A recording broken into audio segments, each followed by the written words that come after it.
Nastupili su prvi problemi za Đokovića, raspao se u drugom setu, Rune bez izgubljenog poena stigao do brejka.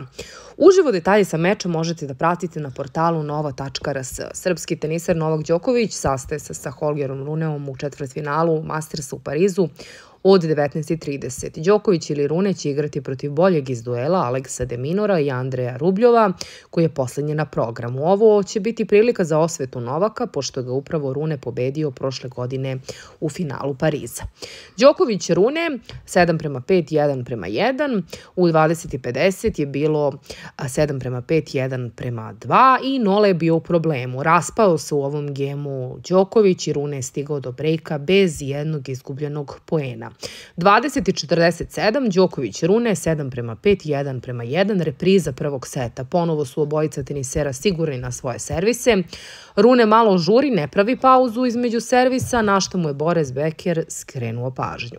20:40, Đoković Rune 7:5. Novak je uspeo da osvoji prvi set uprkos tome što je publika tokom celog meča bila protiv njega. Nakon što je pretvorio set loptu u poen, usledili su glasni zvižduci sa tribina. Novak se samo nasmeo kada je sao na klupu i spreman je za novi uspeh i naravno za polufinale. 20:30, Đoković Rune 6:5. Novak je odigrao još jedan savršen gem i ima vođstvo, a Rune servira za opstanak u setu i tie break. 20:25, Đoković Rune 5:5. Danas je imao problema, Novak je bio na 2 poena od seta, ali ispustio tu šansu. Rune se izvukao i ponovo nas čeka drama. 20:19, Đoković Rune 5:4, Rune servira za opstanak u prvom setu. Stigao je čarobni napitak do srpskog tenisera u pauzi i deluje da će u sledećem gemu slediti napad za set. Rune je potrošio i drugi challenge, te će do kraja prvog seta imati pravo samo jednom da proveri sporne odluke.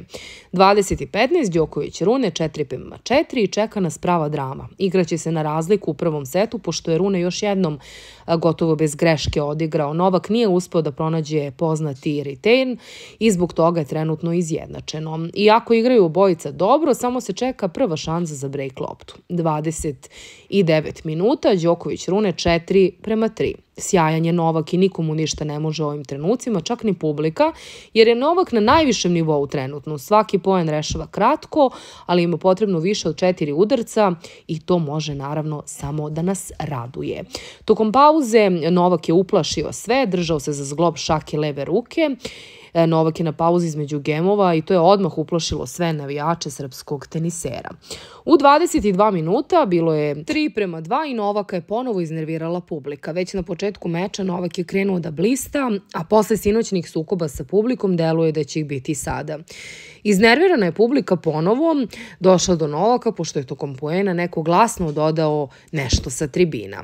Imao je prvih problema na servisu Holger Rune, pošto je Novak stigao do 30:30, ali mladi danas bio miran i backhand nije prošao tako dobro kao što je on mislio, a Đoković Rune 2:1, ponovo je servis bio na najvišem nivou i Novak lako stiže do prednosti. Iako je Rune odigrao sjajno, ovaj jedan poen koji je osvojio, to je bilo više nego što je radio u ovom gemu. Nadamo se da će se tako i nastaviti.